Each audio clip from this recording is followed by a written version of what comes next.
आदरणीय विद्यार्थी, या विद्यापीठावरती उपस्थित असणारे सर्व सन्माननीय गुरुजन वर्ग, सर्वांचे ज्यांनी प्रथम वंदन करतो. याचसाठी केला होता अट्टहास, याचसाठी केला होता अट्टहास, शेवटचा दिस गोड व्हावा. या उक्तीप्रमाणे 2012 साली एमपीचं संशोधन कार्य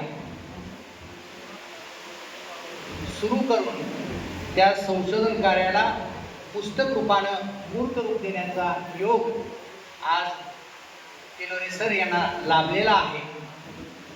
खरं तर आज अक्षय तृतीया, 3:30 मुहूर्ताचा शुभ मुहूर्त आहे आणि अशा शुभ मुहूर्ताच्या प्रसंगी पुस्तक प्रकाशन सारखा सोहळा आयोजित करून वाचकांना, अभ्यासकांना आणि साहित्यिकांना एक ज्ञानाची चांगली मेजवानी दिलेली आहे.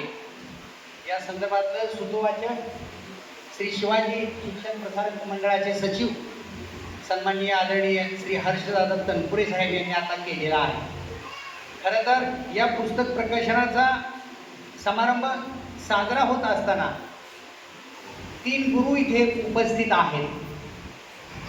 पहिले गुरु आपली आई, दुसरे गुरु आपले वडील आणि तिसरे गुरु ज्ञान देणारे आई, वडील आणि पुणे विद्यापीठातून उपस्थित राहिलेले सावित्रीबाई फुले पुणे विद्यापीठाचे मराठी विभाग प्रमुख आणि सर्वांचे आवडते प्राध्यापक डॉक्टर तुकाराम रोपटे सर वेळेत वेळ काढून सण असताना आपल्या शिष्याच्या कौतुक सोहळ्यासाठी आले, त्याचा मला खूप आनंद झाला.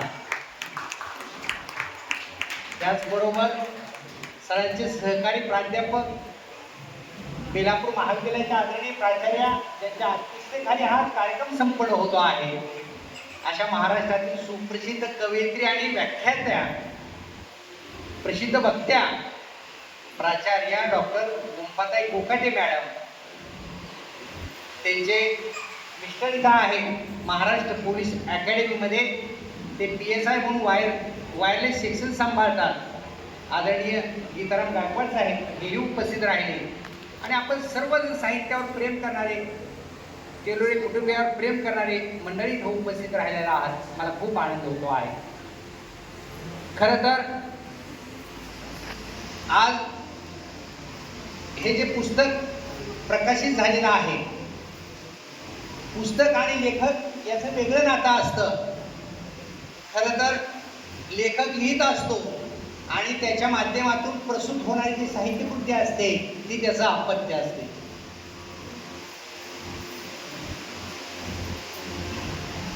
मनोज सरांना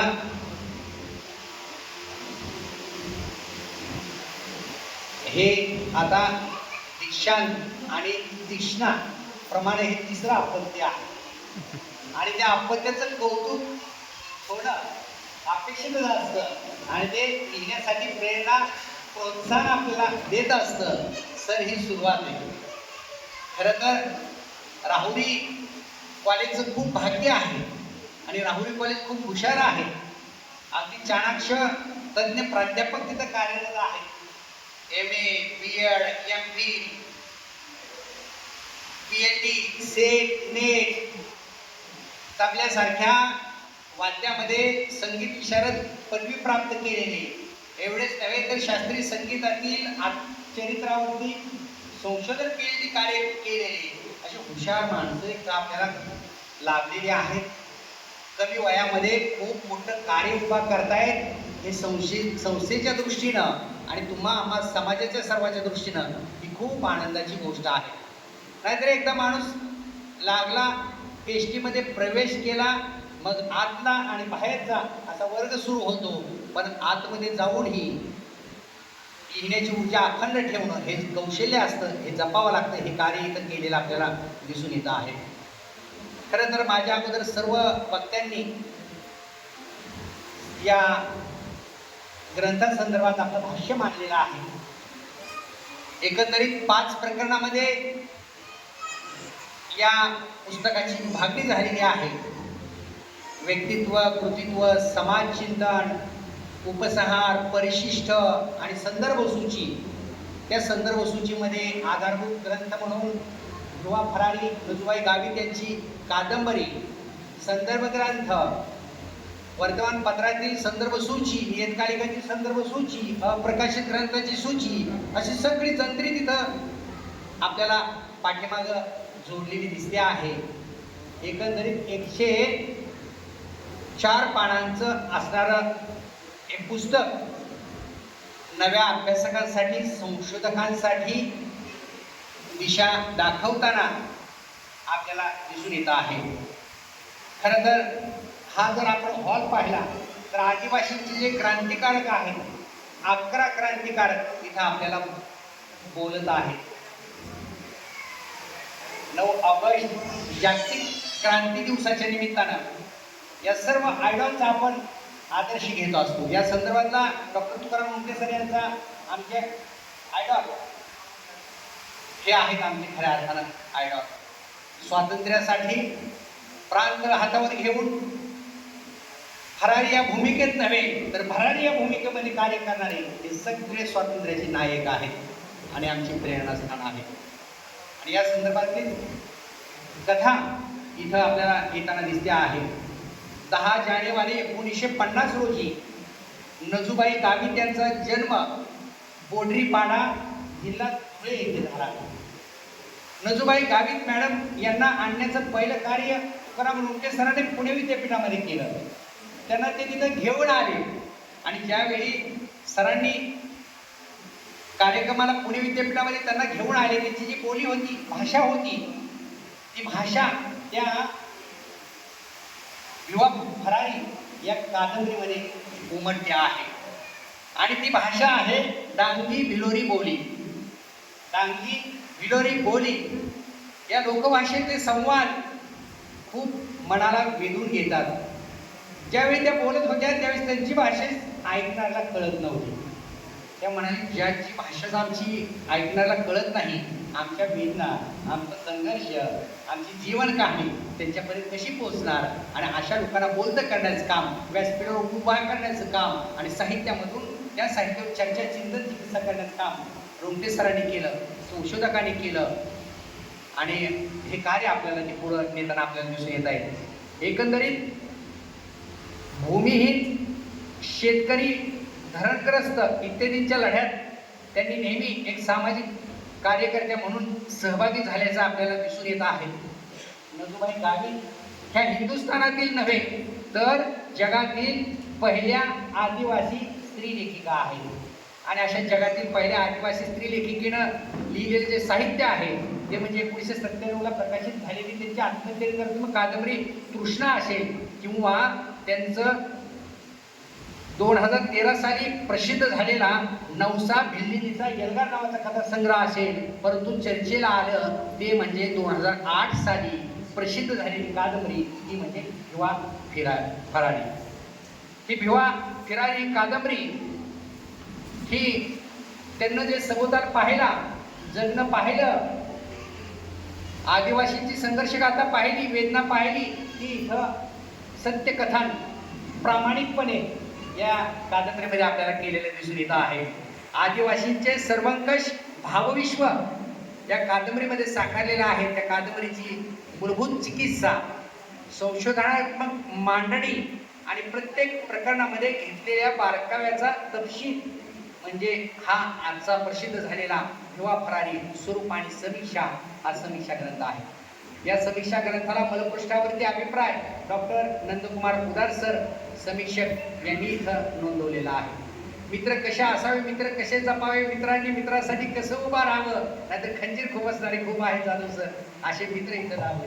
जे पॅरासाईट म्हणून राहिले, एक उतराई होण्याच्या भावनेतून त्यांनी हे कार्य केलं. मी आल्यापासून कुतूहलानं त्या व्यक्तिमत्वाकडे पाहतो आहे, विचारतो आहे. कारण गुरु करण्यासाठी वयाचं बंधन नसतं. ते आपण संत साहित्यामध्ये शिकलेलो आहे. जो जो जयाचा घेतला मी गुण, तो तो गुरु केला मी जाण. संत एकनाथ म्हणतात, जो जो जयांचा घेतला मी गुण, तो तो गुरु केला मी जाण. गुरु शाळे अपारपण, जग संपूर्ण गुरु दिशी. हे आम्हाला गुरु आहे, हे आम्हाला गुरु आहे. आणि हा संस्कार आपल्याला इथं उमटताना दिसून येतो आहे. खरं तर कादंबरी ही अधिक समाज सापेक्ष आहे. त्याचबरोबर ती समूहाच्या जाणीवा आपल्याला व्यक्त करताना दिसते आहे. गावातील ज्येष्ठ मार्क्सवादी कम्युनिस्ट कार्यकर्ते कॉम्रेड शरद पाटील यांनी चळवळ उभारली. त्या चळवळीमधल्या कार्यकर्त्या म्हणून सहभागी झालेल्या, घरातून विरोध झाला, मारझोड झाली, तरीही त्या व्यासपीठावर स्थिरावल्या, बोलू लागल्या, चालू लागल्या, संघर्ष करू लागल्या, संघटनात्मक बांधणी करू लागल्या आणि एक स्वतंत्र व्यक्तिमत्व तयार झालं. आणि त्यांचे मिस्टर म्हणजे कॉम्रेड शरद पाटील. अशा तावून सुराखून निघालेल्या भट्टीमध्ये असणारे व्यक्तिमत्व आपली कहाणी आपल्या बोलीभाषेमध्ये मांडते. आणि मांडत असताना लोकसाहित्याची एक पद्यपंक्ती त्या कादंबरीमध्ये डांगी बोलीत येते. त्या म्हणतात, तांदूळ पेरता पेरता सीता बाहेर निघे, तांदूळ पेरता पेरता सीता बाहेर निघे, बापू म्हणे लेक माझी चालली परदेशी, माई म्हणे लेक माझी चालली सासरले, भाऊ म्हणे बहीण माझी चालली नवऱ्या घरी. या भूमिका, स्त्रीला असणारी सन्मानाची भूमिका, खरं तर आपण जर पाहिलं तर भाऊची भिल्ल आदिवासी जमातीतल्या आपल्याला नथुबाई गावित असलेले दिसून येतात. पुरुष प्रधान असणारी ही भाऊची भिल्ल आदिवासी जमात, तिथं स्त्रियांना सन्मानाची, आदराची वागणूक दिलेली आपल्याला दिसून येते आहे. एकंदरीत महादेव कुळे असेल, आंध जमात असेल, ठाकर असेल, वारली असेल, भिल्ल असेल, पोवारी, कोकणी, नायकी, वळवी, पाडवी, तडवी या आदिवासींच्या वेगवेगळ्या जमाती आहेत. खरं तर समतेचं तत्व आदिवासी जमातीकडे आहे. आदी तो आदिवासी, मूळ निवासी तो आदिवासी. या भारतीय संस्कृतीचं देखणं प्रतीक म्हणजे तो डोंगर दऱ्यामधला राहणारा आदिवासी. तो खरा तर प्रगत माणूस आहे. तो खरा सत्व, तत्व आणि जेनेटिक जपणारा तो आदिवासी आहे. आपले संस्कार, संस्कृती, रूढी, प्रथा, परंपरा टिकवून धरणारा आणि साहित्यामध्ये मांडणारा हा आदिवासी आहे. आणि याच लोकजीवनातल्या लोकसंस्कृतीच्या रूढी, प्रथा, परंपरा, त्यांची बोली, त्यांचे विधी, लग्नविधी, त्यांचे वेगवेगळे जातपंचायत, या सगळ्यांची व्यक्तिरेखा या कादंबरीमध्ये येते. आणि त्याचा बारकाईनं अगदी थोडक्यात कमीत कमी शब्दामध्ये समीक्षात्मक असणारा हा ग्रंथ आपल्यासमोर वाचण्यासाठी उपलब्ध आहे. खरं तर हे ग्रंथ वाचत असताना मी सूत्र काही सांगत आहे. आता तुम्हाला अशी इच्छा झाली पाहिजे की चला आता आपण मूळ किंवा फरारी ही कादंबरी वाचून काढूया. या कादंबरीचा नायक हा कोण आहे? भिवा. तो फरार झालेला नाही, तर तो ध्येयानं पछाडलेला, स्वतंत्रतेसाठी, स्वातंत्र्यासाठी धडपडणारा असा आहे. इंग्रज कालखंडामध्ये इंग्रजांनी, पोलिसांनी तत्कालीन आदिवासींचा खूप छळ केला.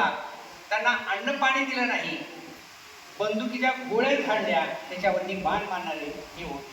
त्याचं क्रांतिकारी नेतृत्व करणारे या कादंबरीचे नायक म्हणजे भिवा होते. असे असंख्य भिवा आज आपल्या समोर आदर्श असलेले आपल्याला दिसून येत आहेत. साठोत्तरी वाङ्मय प्रवाहाविषयी आताच उदार सरांनी सांगितलेलं आहे. 1960 मराठी साहित्यामध्ये दलित, ग्रामीण, स्त्री साहित्य, प्रादेशिक साहित्य असे वेगवेगळे प्रवाह निर्माण झाले. याच दरम्यान आदिवासी साहित्य प्रवाहही, आदिवासी समाज आणि संस्कृती आपली मांडताना दिसतो. परंतु खऱ्या अर्थाने न्याय मात्र मिळालेला दिसून येत नाही. तो न्याय मिळवण्याचं कार्य आज रोमटे सर यांच्या नेतृत्वा माध्यमातून मोठ्या प्रमाणामध्ये होताना आपल्याला दिसत आहे. एकंदरीत कादंबरीतील जो आदिवासी आहे हा भिल्ल जमातीचा समाज आहे. एकंदरीत इथं आलेली संयुक्त कुटुंब पद्धती आहे.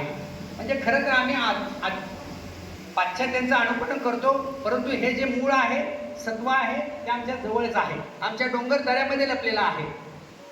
जल, जंगल आणि जमीन याच्यासाठी जो असणारा संघर्ष आहे तो अविरत संघर्ष आहे. औषधी वनस्पती, लाकूड फाटा, जमिनीसाठी केलेला संघर्ष, हे सगळी कहाणी, कथा या भिवाच्या माध्यमातून इथं आलेले आपल्याला दिसून येते आहे. खरं तर आदिवासी समाज हा निसर्ग पूजक आहे, निसर्गाला देव मानणारा आहे आणि सृष्टी ही नैसर्गिक न्यायानं आपल्याला न्याय देत असते. आपण तिच्या हातात भावले आहोत या सगळ्याचं चित्रण या प्रत्येक ओळीमध्ये आपल्याला येताना दिसत आहे. तुळसा ही भिवाची आज्ञा आहे. स्त्री पात्रही त्या कादंबरीमध्ये आपल्याला येताना दिसून येत आहे. सर्वांना बाण आणि गळून तयार करून देणारी ही तुळसा आहे. म्हणजे आदिवासी आणि जंगल यांचं एक अतूट प्रकारचं असं नातं आहे. जसं साहित्य आणि समाज या एकाच नाण्याच्या दोन बाजू असतात, तसं या साहित्य कृतीमधून आदिवासी समाज येतो, संस्कृती येते, त्यांचं जगणं येतं, संघर्ष येतो, भाकरीसाठी चाललेली जसे गोलपट येते, न्यायानं लढणारी, समतेचा न्यायाचा आग्रह करणारी ही माणसं आहेत, अशी समीक्षा या ग्रंथामध्ये मनोज बापूराव तेलवरे सर यांनी केलेली आहे. खरंच हा प्रवास सोपा नसतो. या प्रवासाच्या पाठीमागे सर अनेक पात्र असतात. या पाठीमागे तुमचे आई वडील, धर्मपत्नी, कुटुंब यांनी मोकळीक दिल्याशिवाय आपण हे करू शकत नाही. या कृतीचा त्रास आपल्यापेक्षा प्रचंड त्यांना झालेला असतो. प्रसवेचा वेदना लेखकाला असतात, पण त्याच्यापेक्षा जास्त वेदना आपल्या परिवारातील व्यक्तीमध्ये घडत असतात. परंतु आनंदासाठी त्या आबोट पद्धतीने झेललेला असतात आणि तो आनंद सोहळा, तो आनंद उत्सव आज अक्षय तृतीयेच्या दिवशी या सभागृहामध्ये होत आहे. संत गाडगे महाराजांच्या पदस्पर्शाने पावन झालेल्या या भूमीमध्ये आज हा वैचारिक जागर होतो आहे. पुस्तक प्रकाशन होत आहे. खरं तर विद्यापीठ स्तरावरती लेखना असा कार्यक्रम आपल्याला आज शोधतो आहे, बरोबर. आणि अशा वेळी आपण सर्वजण शांत पद्धतीने ऐकत आहात. अगदी आमच्या माध्यमिकच्या मुलीही त्या ऐकत आहेत.